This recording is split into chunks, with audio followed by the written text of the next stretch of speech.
Boa noite.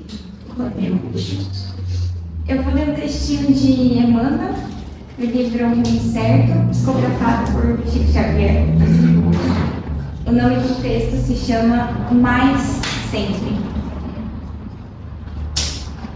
Ante as questões aflitivas que nos assoberbam a experiência individual, analisemos algumas das receitas de paz que a doutrina espírita nos oferece, diante dos males com que fomos defrontados no dia a dia.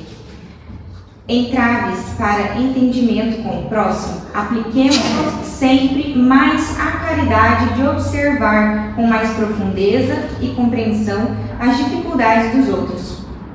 Conflitos domésticos, pratiquemos sempre mais a caridade do concurso fraterno pelo culto da gentileza dentro de casa.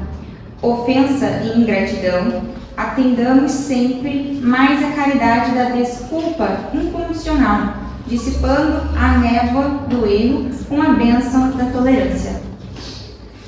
Injúria e maledicência, exercitemos sempre mais a caridade de não comentar o mal. Azedume e irritação nos corações amigos, exerçamos sempre mais a caridade do retorno à conversação afetuosa, sem alterar a voz, por pior que seja a ocorrência menos agradável que haja sucedido. Calúnia e acusação, demonstremos mais a caridade de sermos cada vez mais úteis onde estivermos. Influência obsessiva, exemplifiquemos sempre mais a caridade da resistência às tentações através do trabalho no refúgio da prece. Contratempos e provações, estendamos sempre mais a caridade da paciência no desempenho fiel das obrigações que a bondade de Deus nos tenha confiado, ofertando dia a dia ao mundo e aos nossos semelhantes aquilo de melhor que sejamos capazes de produzir. Tédio e desânimo, façamos sempre mais a caridade de visitar, auxiliando, quanto nos seja possível, os irmãos em penúria, que ainda não possuem, por vezes, nem mesmo a 20ª parte das vantagens e oportunidades com que nos felicitam a vida. Em verdade, a trilha da evolução é uma estrada para cima, ensada de perigos, sofrimentos e espinhos, que para nós se exibem como sendo dolorosos e difíceis problemas. Antes, porém, de procurarmos qualquer remédio, experimentemos sempre mais o esforço da caridade e estaremos no exato caminho da solução. Bom, dá para notar aqui que a caridade ela está muito presente ali, né, nas respostas, na forma como vamos lidar com as dificuldades, né, da vida. Porque a caridade, diferente assim, do que muitos pensam, ela não é somente doações, né, em dinheiro, né, não se baseia só em doações. A caridade muitas vezes ela é isso, né, ter paciência com as pessoas, escutar um amigo que esteja precisando, né, desabafar. Então, assim, tudo que agregue, né, tudo que ajuda os outros é uma caridade, né? Até os animais, né? Isso inclui todas as criaturas de Deus. E, então, Emmanuel fala, né, que todas essas aflições da vida, nós vamos experimentar mais o esforço da caridade. E desse jeito nós estaremos no caminho da solução, né, dos nossos problemas. Bom, é isso. Eu vou fazer uma oração, então, para depois dar seguimento à palestra de vocês. Vamos fechar nossos olhos, concentrar o pensamento em Jesus. Amado Mestre Jesus, peço para que abençoe a cada um que se dispôs a vir aqui esta noite. Abençoe também nossos amigos, nossos familiares que ficaram em casa, e que nunca nos falte a oportunidade de praticar a caridade com qualquer criatura de Deus. Ilumine sempre os nossos caminhos, Jesus. Hoje, todos os dias de nossas vidas. Que assim seja. Bom, agora sim, eu passo a palavra para a palestrante, Maud Dias, que vai falar sobre o tema Não julgueis para não ser julgados. Boa noite de novo, né, gente? Eu cheguei perdida. Então vamos lá. No capítulo 10 do Evangelho segundo o Espiritismo, que fala sobre bem-aventurado os misericordiosos, tem uma máxima aí de Mateus que todos nós conhecemos. Não julgueis, a fim de que não sejais julgados. Porque com a mesma medida que nós julgarmos o nosso semelhante, nós também seremos julgados.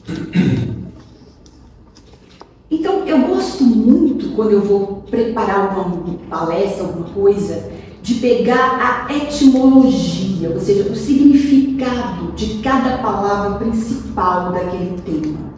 Por exemplo, misericórdia. O que significa misericórdia? É a união de duas palavras. Miserere, que quer dizer sentir piedade, ter compaixão. E cordes, que vem de coração. Então é literalmente um coração compadecido, um coração que se debruça sobre a miséria humana. Não é verdade? Todos nós conhecemos a passagem da mulher adulta. Mas vamos lá. As folhas de outono juncavam o chão. Havia terminado a festa das tendas, ou festa dos tabernáculos, que era considerada pelos judeus uma das festas mais espetaculares do seu povo. E nesse período, as famílias acercavam-se e vinham para Jerusalém e montavam tendas, onde residiam durante o período de 7 dias, para lembrá-las que Yahvé as havia feito morar em tendas quando retirou o seu povo do Egito. Nesses dias, os sacerdotes desciam do Monte Moriá à fonte de Siloé, carregando grandes vasos de ouro, acompanhados pela população que levava palmas na mão. Chegando à fonte de Siloé, eles enchiam aqueles vasos com a água, misturavam-no com vinho e esse líquido era derramado no altar dos holocaustos. Jesus viera a Jerusalém participar das festividades das tendas e se encontrava próximo à ala leste do templo de Jerusalém, voltando do Monte das Oliveiras com o seu discípulo, onde estava pregando. De repente, ele ouve um tumulto e uma mulher é jogada aos seus pés. Os fariseus, que sempre buscavam enredá-lo alguma coisa, e os escribas, trazem a mulher, jogam-no perto dele e dizem: Mestre, esta mulher foi pega em adultério. Manda a lei mosaica que ela seja lapidada, ou seja, que ela seja apedrejada. E tu, o que dizes? Jesus olha de relance para a mulher e abaixa a cabeça apiedado. E começa a escrever no chão. Contam as fofocas espíritas que ele escrevia ali no chão as mazelas morais de cada um que ali estava com as pedras na mão, prontos para atirar na mulher. E como ele demorasse a responder, eles voltam a perguntar: e tu o que dizes? Então ele se levanta, olha para cada um que está ali com as pedras e diz: aquele que estiver sem nenhum erro, que seja o primeiro a atirar a pedra. Silêncio. Todos se retiram, a começar pelos mais velhos, porque já erraram mais, é lógico, e até os mais novos. E fica somente Jesus e a mulher. Ele volta-se para ela, que não tinha nem coragem de levantar os olhos, e fala: mulher, onde estão eles? Ninguém te condenou? Ela fala: não, Senhor, nem eu te condeno. Vá e não tornes a pecar.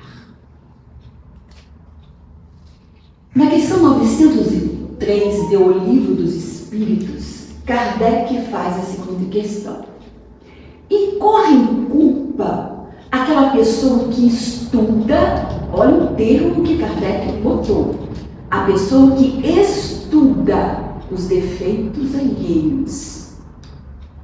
Resposta dos Espíritos: se for para divulgar, para falar mal, para sair falando por aí, sim, porque é falta de caridade.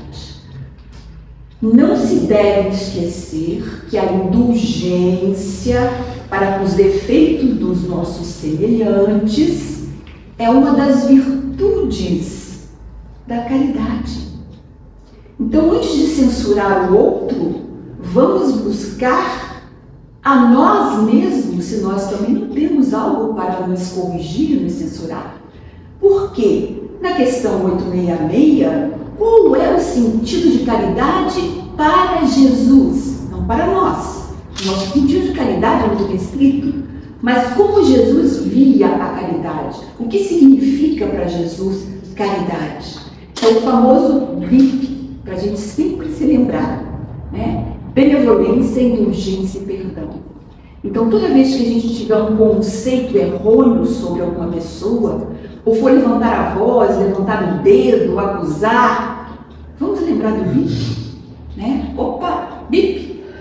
Aí a gente já para, toma um golinho d'água, dá uma refletida, não é? Para não correr em erro. Então vamos lá, gente. Por que a gente tem que reencarnar? A reencarnação é uma lei. Deus nos impõe a reencarnação. Está lá no Livro dos Espíritos. Sim, mas qual é a finalidade? Expiação. Expiar, ex é um prefixo, pia é pura. Significa extrair a pureza. Então, é para que nós possamos extrair a pureza que está em nós. Porque nós fomos criados à imagem e semelhança de Deus.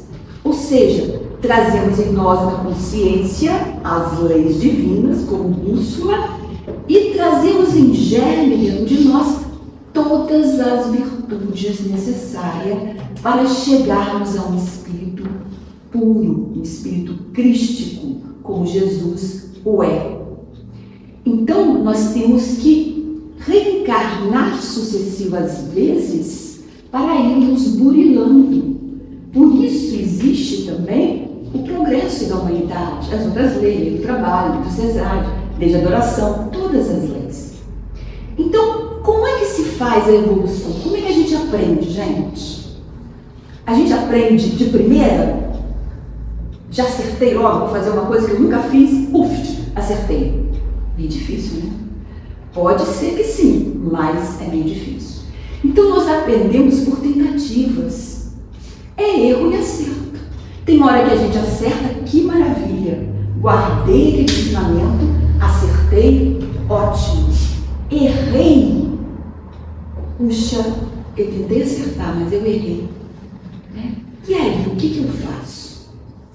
Nós lembramos lá da época em que todos nós já passamos pela Santa Igreja Católica, não é verdade?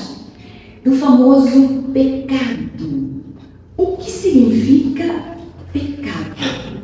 Peccatum, do latim, significa errar o alvo. Então, gente, pecado não é aquilo que a gente estava acostumado a saber, porque minha culpa, eu errei. Não, pecado é simplesmente porque a gente tentou acertar e errou. Erramos. Tudo bem, vamos fazer de novo de uma forma diferente. Então, Aristóteles tem uma frase que diz assim: tentar não significa conseguir. Mas certamente aquele que conseguiu foi porque tentou, senão ele não teria conseguido, não é verdade?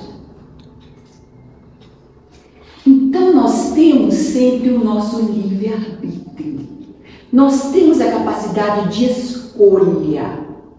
Ora acertamos, ora erramos. E se erramos, qual deve ser a nossa atitude? Nos arrepender, refletir, reparar.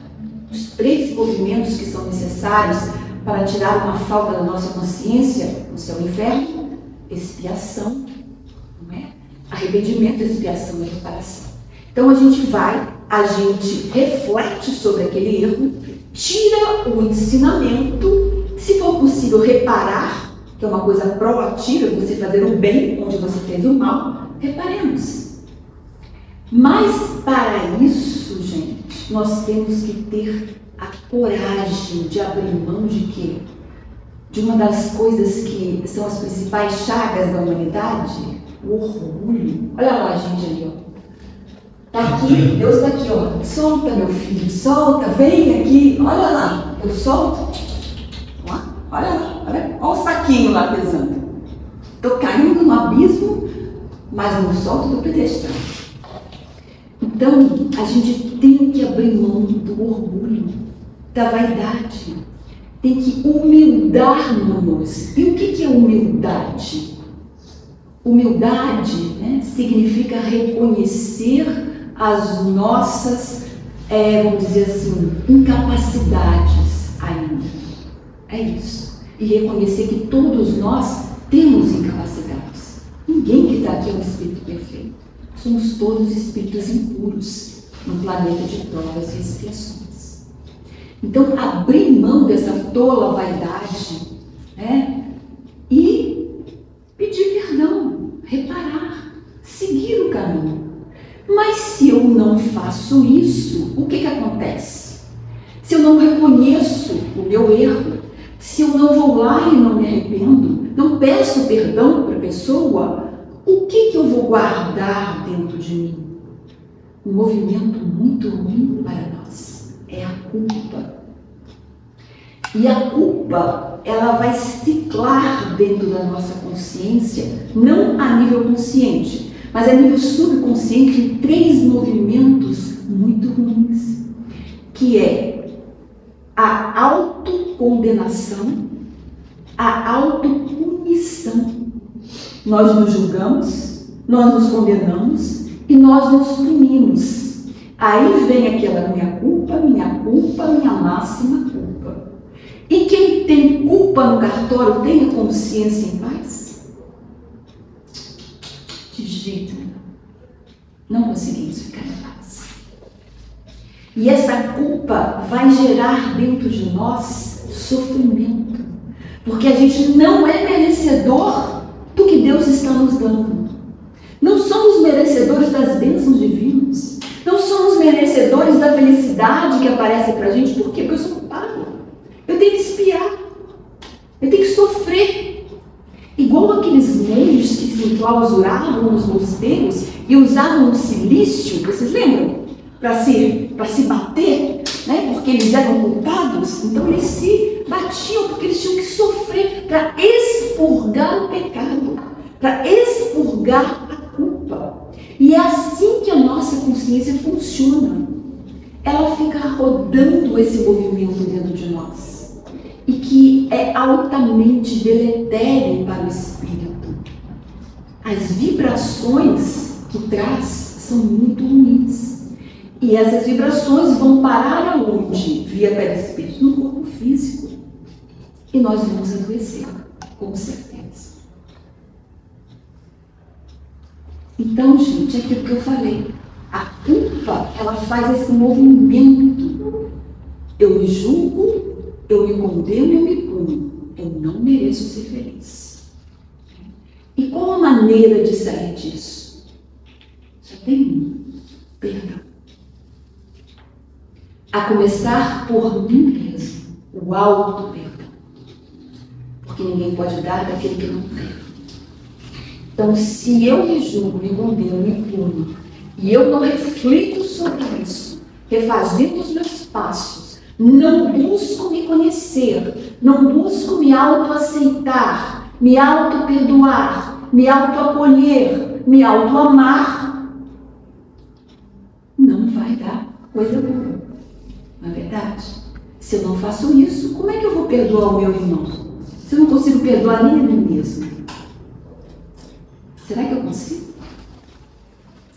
Emmanuel nos diz: o julgamento do ser humano, nós, encontra-se impregnado pelas suas próprias imperfeições.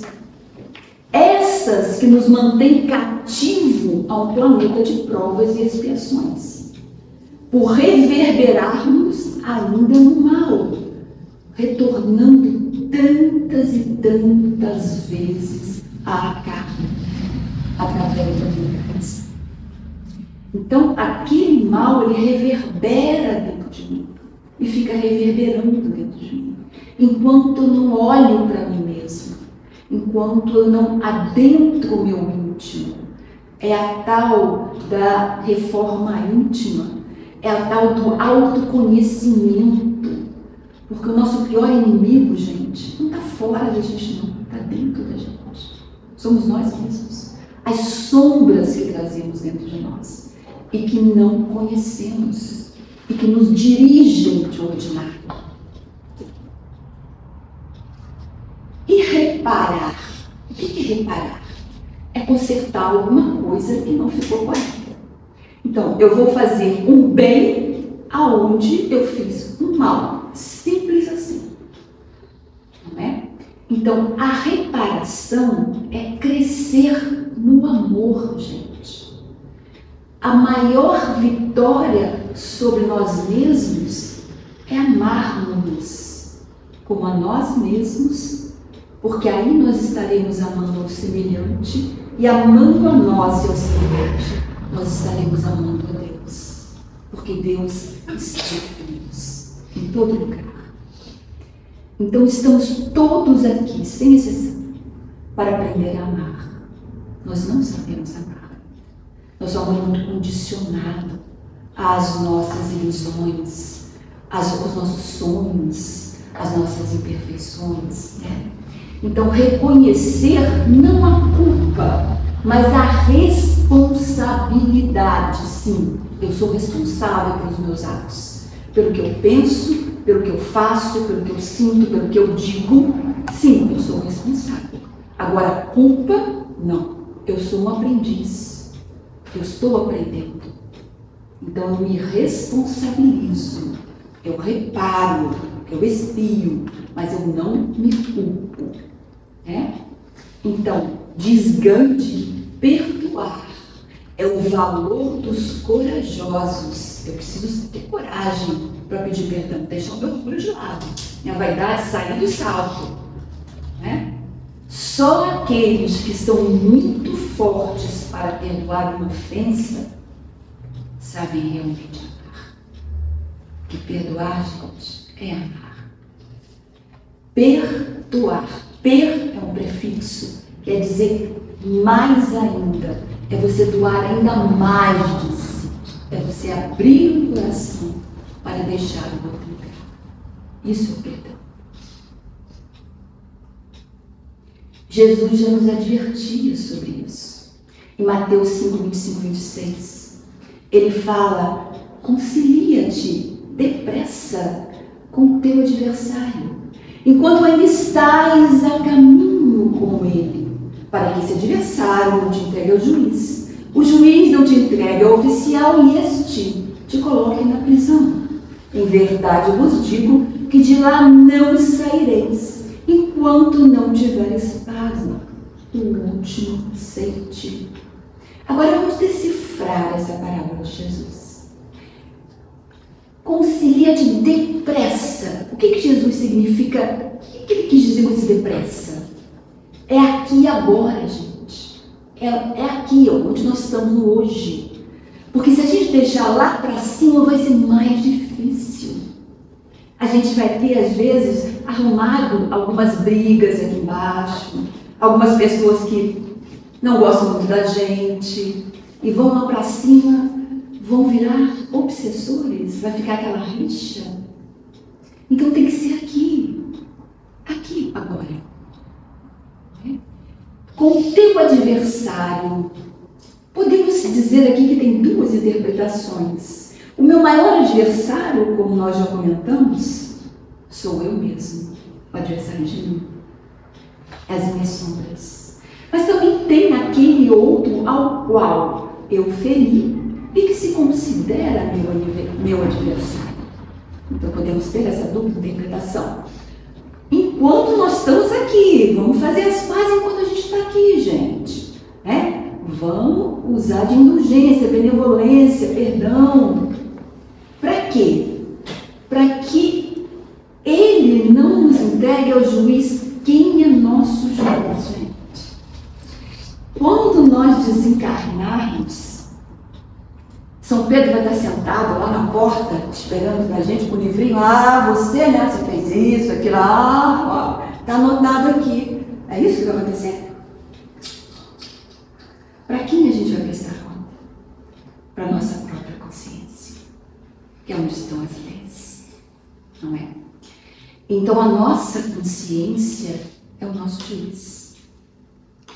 E ela que vai nos pôr na prisão, que é aquele movimento de autocondenação, de julgamento, de sofrimento, que nós vamos ficar ciclando dentro de nós, se não nos reconciliarmos conosco e com o nosso próximo.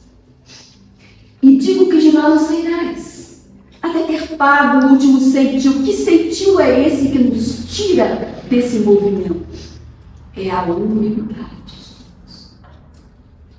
Enquanto nós não nos humildarmos, nós seremos prisioneiros de nós mesmos, da nossa culpa, dos nossos movimentos de sombra interior. Em Mateus 5,20, ele volta a dizer: e eu vos digo que se a vossa justiça não for melhor, ou seja, não exceder a dos escribas e dos fariseus, vocês não vão entrar no reino dos céus. O reino dos céus está onde, gente? Dentro de nós. Tudo é movimento interno. Tudo está no sentido figurado. Então, no capítulo 7 do Evangelho segundo o Espiritismo, bem-aventurados, pobres de espírito, está lá. Lacordaire nos fala sobre o orgulho e a humildade. A humildade é uma virtude muito esquecida entre todos nós. Entretanto, sem ela, nós podemos fazer caridade. Caridade como Jesus a entendia. Não. Pois esse sentimento, ele nivela todos os homens, dizendo que todos somos irmãos e que se devem amar e auxiliar mutuamente. Sem a humildade, nós, com o nosso orgulho, nos adornamos de virtudes que na realidade não temos ainda. Como se trouxéssemos uma fantasia, um vestuário para ocultar as nossas deformidades internas. E o bispo de Argel, Afonso, nos diz: como pode a benevolência coexistir com o orgulho? O orgulho, eis a fonte de todos os males. Madre Teresa de Calcutá nos diz: se você julga as pessoas, você não tem tempo de amá-las. Você fica no movimento de julgar. Pare de julgar, ame.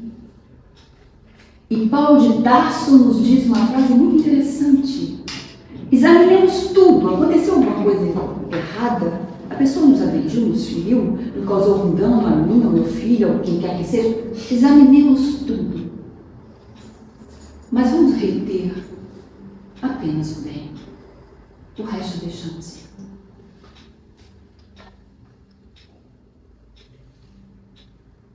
Então, meus irmãos, amar sempre. Eis a prática da real indulgência, da caridade. Amar significa renunciar a qualquer intenção que possa prejudicar o meu irmão. Porque ele, tanto quanto eu, é um espírito ainda em evolução. E tem as suas imperfeições, como eu tenho as minhas. Se ele errou, eu também erro. Se ele precisa do meu perdão, eu também preciso do perdão de alguém. Se não hoje, algum dia. Né? Então, se necessário corrigir o mal, que nós o façamos. Que não sejamos coniventes com o erro, mas de uma forma prudente, de uma forma compassiva. Pensemos, se eu fosse Jesus nesta situação, como eu agiria? O que eu faria se fosse Jesus? Né? Então, a prática da caridade, Jesus diz, não nos obriga a acertar o erro. Não é isso. Né? Sobre o risco de nos tornar cúmplice de um erro. Mas agir com equilíbrio, com amor, com verdade, pautando as nossas condutas naquilo que nós já conhecemos, no Evangelho de Jesus. Todos nós conhecemos o Evangelho. Então, olhar, procurar sentir a dificuldade daquela pessoa que errou com você. Ela não estava bem, porque quem agride não está bem, está passando por algum problema. E nós não podemos exigir que uma pessoa tenha o mesmo grau de evolução que eu. Cada um de nós está num grau evolutivo diferente. E tem uma compreensão da vida, das coisas, do Evangelho e até mesmo da doutrina, de uma forma diferente. E vamos agir de uma forma diferente, com toda a bagagem que já trazemos em nós. Então, olhar, procurar sentir o outro em suas dificuldades, procurando esclarecê-lo, se possível, conversar com ele, falar, olha, o que aconteceu, né? Vamos tentar ver, Então, ajudando-o a reabilitar-se frente a si mesmo, à própria consciência e aos semelhantes. Essa deve ser a nossa atitude. Mas tem uma coisa interessante. Alguém aqui é fã de Amélia Rodrigues? Opa! Eu sou. Incondicional. Amélia Rodrigues é uma poetisa, gente. Ela descreve as cenas, as vivências do Cristo e outras vivências com uma beleza que ela coloca a gente dentro da cena. Você vê aquilo, parece que você está naquele local. É impressionante. Então, vocês sabem o final dessa história da mulher adúltera? Você fica quietinho, não dá spoiler. Não dá spoiler, exatamente. Então, nesse livro, Pelos Caminhos de Jesus, psicografia do nosso Divaldo Franco, pela Amélia, ela nos conta o que acontece após aquele episódio da praça pública, da tentativa de lapidação daquela mulher. Então, acabado o dia, os ânimos já estavam serenando, ela, a mulher, decidida a mudar de vida, vai procurar o mestre, onde ele estava pousando, e é recebida por ele. Ela entra totalmente confrangida e fala: Senhor, eu lutei muito antes de me entregar. Mas ele me seguia os passos, como um lobo voraz segue a sua presa para devorá-la. Meu marido, após passados os primeiros dias da novidade conjugal, voltou às noitadas felizes e desregradas, deixando-me totalmente só. E eu, carente de afeto, buscando o amor, acabei me impactando da concupiscência e me entregando à paixão. E o fato se consumou. Hoje, desprezada por todos, não tenho casa, não sei para onde ir. Venho vos pedir, por misericórdia, uma luz de esperança para que eu possa seguir. Jesus olha para ela, vendo naquela dor, a dor de toda a humanidade, e diz: a primeira coisa que deves fazer é confiar em Deus e ter paciência, que ajudarão a curar a tua alma sofrida. Não é de importância o que os outros pensam de nós, nem como eles nos olham, nos julgam, nos querem tratar. Mas é de importância aquilo que vai no nosso fórum íntimo. Porque uma vez cometido o erro, ele começa a pesar sobre a própria consciência que se vê culpada, sobre a sociedade também. Então, é preciso que através da transformação moral, do arrependimento, você então se renove e, se refazendo interiormente, refaça esse movimento perante você própria, perante a sociedade e perante Deus. Ela ouve em lágrimas. E ela fala: Mestre, permita-me seguir-te na minha pequenez.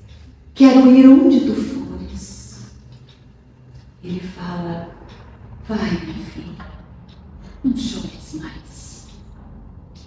Deus sempre concede uma nova chance àqueles que se arrependem e que se transformam. Eu estarei contigo aonde fores, e o achote da verdade clareará o teu caminhar. Agora siga com esperança. Passam-se 10 anos. E numa pequenina cidade chamada Tiro, uma casinha humilde de aspecto, mas grande em amor, lá reside uma senhora que, apesar de aparentar já a idade, ainda traz traços de uma beleza rara. Ela é amada e respeitada por todos, porque ela acolhe todos os peregrinos que não têm para onde ir. Aqueles que estão doentes, aqueles que caem no meio do caminho e são acolhidos pelas mãos piedosas de alguém. E num final de tarde ameno, por mãos piedosas, é trazido até ela feridas no corpo todo, esquálido, mal conseguia falar. Ela acolhe-o, lava-lhe as feridas, passa-lhe ungüentos, balsâmicos, dá-lhe um caldo reconfortante. E quando ele começa a se recuperar, ela acerca-se carinhosamente dele e começa a falar-lhe de Jesus. O enfermo toma um suspiro e pergunta a ela: esse Jesus que tu estás falando é aquele que foi crucificado em Jerusalém? E ela responde: sim, é ele. E ele volta a perguntar: mas tu tens certeza de tudo isso que tu me dizes? Tu o conhecestes? E ela fala assim: eu o conheci. Quando a mim, ele salvou. E ele volta e diz: eu também o conheci, mas não soube compreendê-lo. Eu era egoísta, orgulhoso e mau. E saí daquela praça magoado, irritado com ele. Ela perguntou: mas o que te fez ele para que tu saíste assim magoado com ele? Ele salvou a vida da mulher que adulterara contra mim. Eu estava com as pedras na mão. Ele olhou-me, mas não me disse uma palavra. Eu saí dali revoltado. Não consegui compreender. Chafurdei nos vícios das minhas paixões. Ao longo da vida e a doença veio chamar-me à verdade. E quando a verdade se abriu para mim, eu procurei a minha companheira por todo lugar, mas eu não a encontrei. Nesse instante, ela percebe tudo que está à sua frente. E com o coração transbordante de emoção, ela volta àquela praça 10 anos atrás, naquele cenário, com todos com a pedra na mão, e ela com Jesus. E ela não fala nada. Ela apenas pega a mão daquele homem suavemente e diz: o arrependimento, a confiança em Deus e a paciência são os movimentos necessários para a própria reparação da consciência. Agora, descansa, porque eu velarei por ti. Porque ambos, eu e tu, já o encontramos e o agasalhamos em nossos corações. E esse, meus irmãos, é o final dessa história. E como eu gosto muito de escrever, escrevo textos, poesias, prosas, eu fiz uma poesia voltada para essa palestra. O título é Perdoa. Se hoje, alma querida, sentes um peso no coração, olha para dentro de ti e permita-se o alto perdão. Todo ato na vida, todo erro teu ou do teu irmão deve ser analisado, mas não julgado, para que não incorras em condenação. acolhe-te e reflete que na estrada da vida há muita dor e desdita. Quem hoje fere ou agride traz no coração uma grande ferida.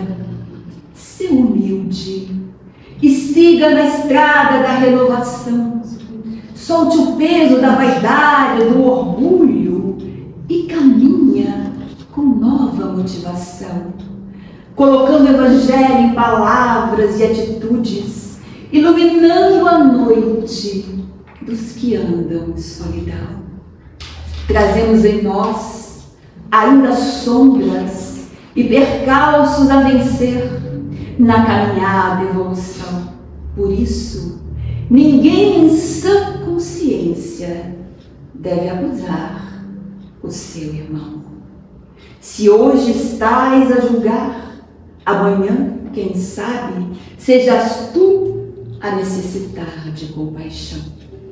Abra-te ao perdão, dulcifique os momentos difíceis com a luz da oração e siga com leveza na mente e no coração, caminhando a passos certeiros no rumo da tua própria redenção.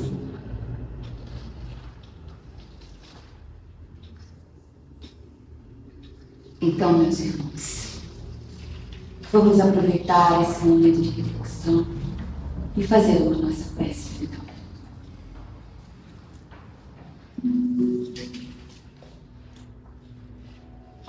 Querido Mestre e amigo Jesus, hoje, nesse instante, refletindo sobre o perdão,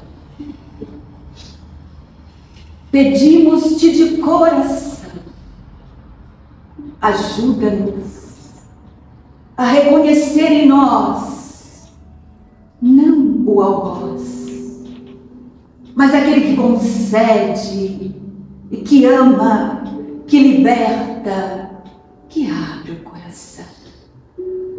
Reconhecemos, Senhor, a nossa pequenez perante as múltiplas dádivas que a vida nos dá.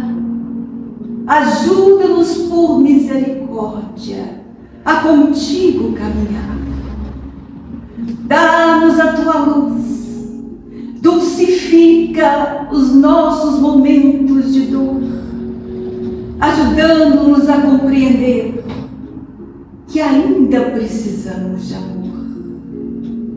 E se apesar de todas as dificuldades, nossos joelhos sangrarem, nossos pés se desconjuntarem, ajuda-nos mais uma vez a nos reerguer e em teus braços de luz e de amor recomeçar, renovar, refazer e crescer.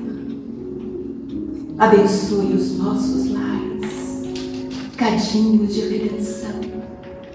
Abençoe os nossos irmãos em sofrimento espalhados por todo o planeta Terra. E que a tua presença em luz, amor e união seja o bálsamo para todos nós, aqui, agora e sempre.